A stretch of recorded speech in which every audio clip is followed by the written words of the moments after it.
Hello, beautiful Sagittarius, and welcome to this, your pocketbook reading for the month of September. Oh my gosh, Sagittarius, you making it hard. You're making it hard already. Arr. Okay. Yep, those two together there. So that is your current financial situation, and here you have your core beliefs and feelings about money.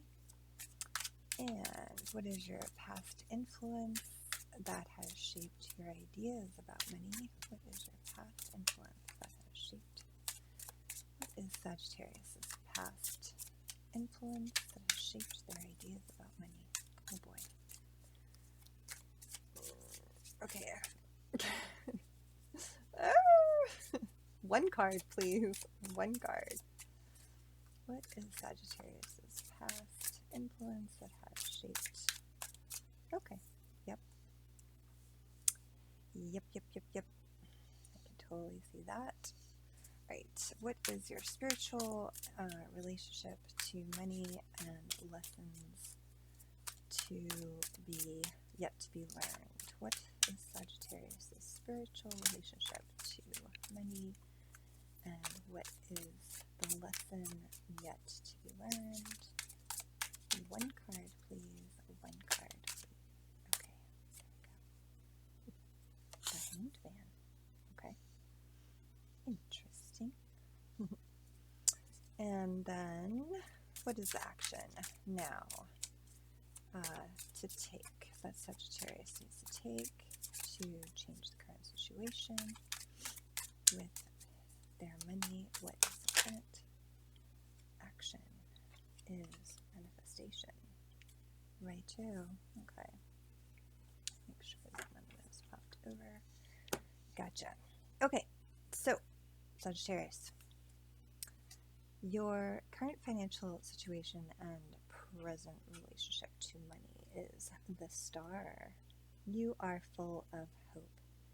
You have a newfound hope for the future, and you are setting your sights to finally reveal this hope and possibly share this newfound dream, perhaps share your dreams and hopes with others. So your loved ones, those that you are most close to. All right, Star card is also a major arcana here. Just want to point that out. You have three major arcana: the Star, the Hanged Man, and the Magician. All right, your core beliefs and feelings about money. You have the King of Swords. You, when it comes to money, feel that you are, it has to do with your mental abilities. You are very wise, very quick, very precise. You are able to think very clearly, and people come to you for advice. But yes, so this is at your core, what you believe about your abundance, your prosperity, is that you need to be in control. You need to be in your power, and the way that you do it is by using your mental strengths, and that is what helps you to be successful and to attain the wealth and abundance and prosperity that you deserve. All right, next up we have past. Your past has influenced the way that you, your relationship to money, okay? And it has shaped your ideas about money. Now you have the Nine of Swords, and you know, this is really about those thoughts and ideas that keep you up at night. And they are particularly burdensome because they are like monsters, and you see this person trying to fight this monster with a sword, and swords represent thoughts, mental energies being expended, and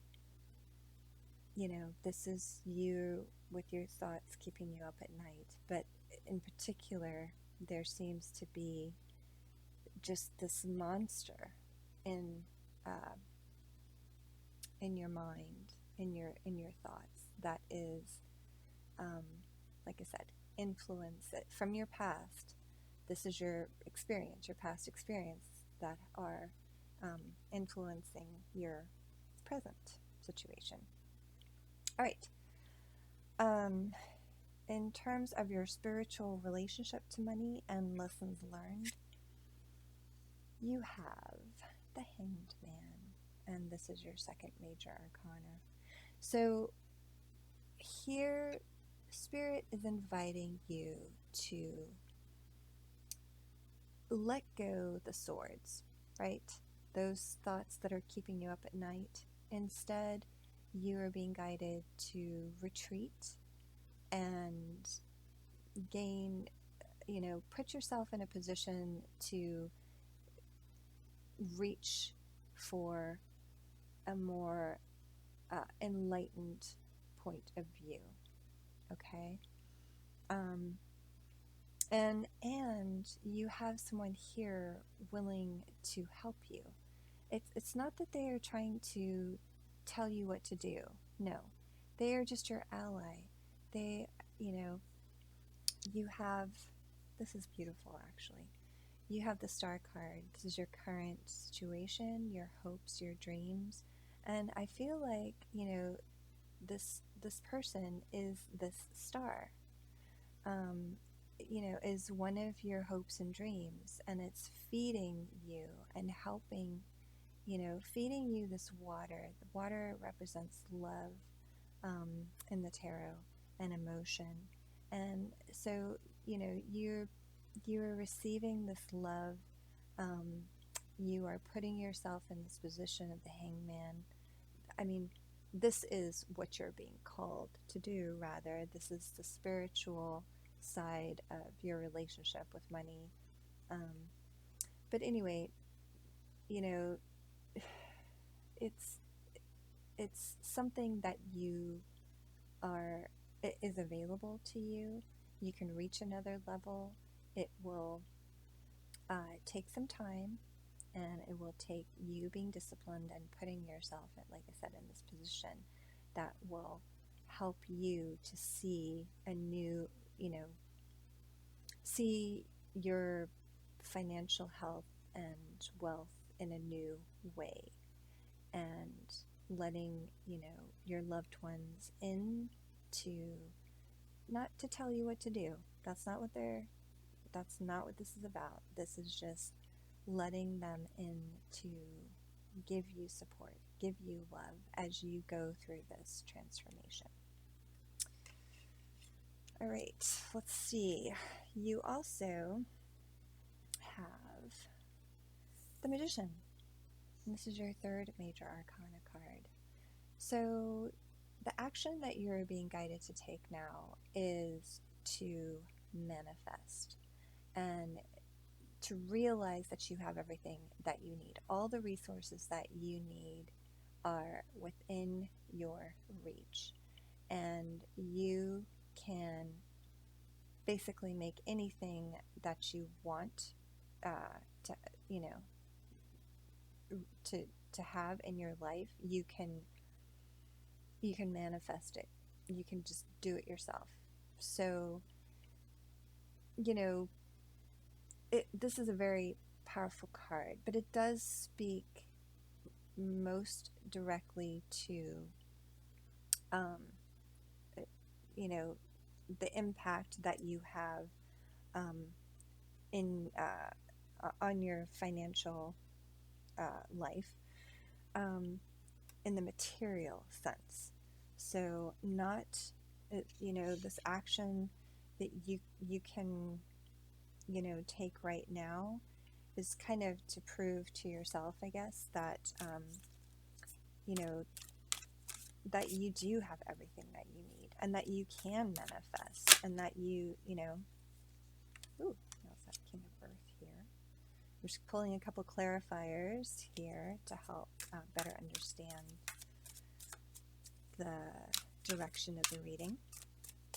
But yeah, so, oops, 6 of fire, nice, 6 of wands, very nice. Okay, so in addition to having this person, I really think is, you know, someone that is part of, that could help, you know, not help, help's not the right word, could be there for you during this transformation that you are, you know, ready to go through. This, I'm also picking up this King of Earth energy. So there is this person in your life that might be the same person, it might be a different person, I'm not sure. It isn't really, it kind of is telling me, okay, so here's what I'm getting. This is a person in your life, very stable, very knowledgeable, very wise as well. So you have King of Swords, which I, you know, absolutely felt that that was your energy. This King of Earth energy, however, is, I'm picking up, is somebody else in your life that is able to, very earthy individual. Like I said, very stable. Also,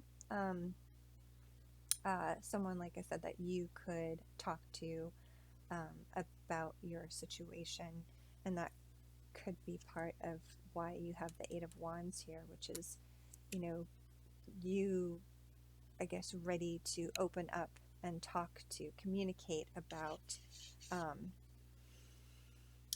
your hopes and dreams for your future. And this, you know, it's pointed directly at the King of Earth, so this could be the person that you talk to, and this is a great person for you to talk to. They're very stable, they're not going anywhere, and you know, they have that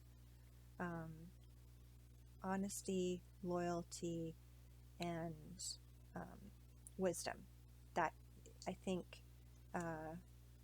is very good for you in the position that you are in, especially if things are keeping you up at night. For you to transition from being in this position to being willingly, you know, taking these thoughts and turning them into this enlightenment. I mean, yeah, it's going to be tough. Okay, so if you can get this help, then absolutely. The other thing, the reason I'm picking up on this is because you also have the 6 of fire, which is the 6 of wands, and you know, to me, this is you being victorious, you being able to achieve that next level. You know, it's almost like, I mean, it's a 6, so it's like you're moving in, you're on this journey from one kind of energy and headspace to another, and this individual that is showing up in your life here in these interesting ways, it could be more than one, you know, it could be more than one individual here as well. So but yeah, absolutely, you know, use this to your advantage to make, you know, what it is that you want in your life, to make it happen. And that's what that Magician is there for, right? Let your friends help you. Your friends and your loved ones, of course. All right, we're going to pull a card from the Success Oracle just to get one last, well, three more bits of advice here. And okay, Sagittarius, you stinker, always getting more cards than you're supposed to. right, well, let's start with, okay, you got Charles Ponzi, and, okay, I'm just going to put them both out there, and you got Tyra Banks. So, how to make money, keep your conviction, even when facing multiple. Okay, and then learn to be a natural. Well, Sagittarius, I feel like you can't not be a natural, but keep your conviction even when facing multiple. So, to me, I feel like it's speaking to you standing your ground and being in your power, that you have this strength that you can rely on, this inner strength, and then you have the strength of your friends that are around you, that care deeply about you, and they're not trying to tell you what to do. They admire you rather, and they just want to be able to support you and give you whatever it is that you need to be successful. So how do you keep money? And Charles Ponzi says, got rich quick, leave town quicker. Okay, well, that's pretty straightforward. And then Tyra Banks says, signature walks include well-timed pivots. Okay, so if you have made a fortune, here's what I'm picking up from these two together, is that when you do reach this level of abundance where you have a fortune, then it might be time to make a change and make it very quickly. So Tyra Banks talking about pivoting. So for example, if you I'm not that familiar with Tyra Banks, I suppose. But, well, I guess, well, let's just take it from her life then. An example, her pivoting from being a model to being a leader in the world of modeling. Okay, so she went from modeling on the runway herself to having a show about, so that was her pivot, right? She didn't leave the world of modeling. Instead, she pivoted and made a show about modeling. So, but the point is here that if you have major fortune, it could be that, or not that you made your fortune, it's just you perhaps have reached a level in your field, your area, or you've reached a plateau in terms of how much you can earn. And so it could be time for you to now move within your area, but very quickly to a different role. So that can help you to hang on to your wealth and your money. And then finally, how to give it meaning. And Charles Ponzi says, don't get buried in the pyramid you build. Okay. Again, I'm picking up, transitioning from being a worker to being the entrepreneur in your field and being taking on more of a leadership role. So maybe starting your own business in a field that you've already been working in. And then Tyra Banks says, model your business model. So, I'm sorry this is taking so long. I swore that I was going to try to keep this to 15 minutes, and here I am again, almost at 20. Okay, sorry. So, yes, don't get buried in the pyramid you build. So, if you are moving from being a worker bee to being the owner, for example, this is just confirmation that you want to level up and you want to be able to move into what is next for you, and that could be part of what's keeping you up at night, but so that's perhaps why it is good to share with somebody. That's what this Eight of Wands is all about, is reaching out and talking to someone that you trust and that that you respect, about your hopes and dreams, and finding out how best to use the resources that you do have to make this change, to make this move in your life. Okay? All right, my dear Sagittarius. Thank you so much for joining me. Thank you so much for sharing this energy of yours. It's a very interesting reading. I wish you an amazingly abundant and prosperous rest of the month until we do this again next month. No, I'm just kidding. Yeah, I fingers crossed for you, whatever this is that you are trying to move into. I hope that you are successful, and yeah, I wish you the best in that. Okay, light and love to you, and I hope to see you again next week when we look at something a little bit different. Good night.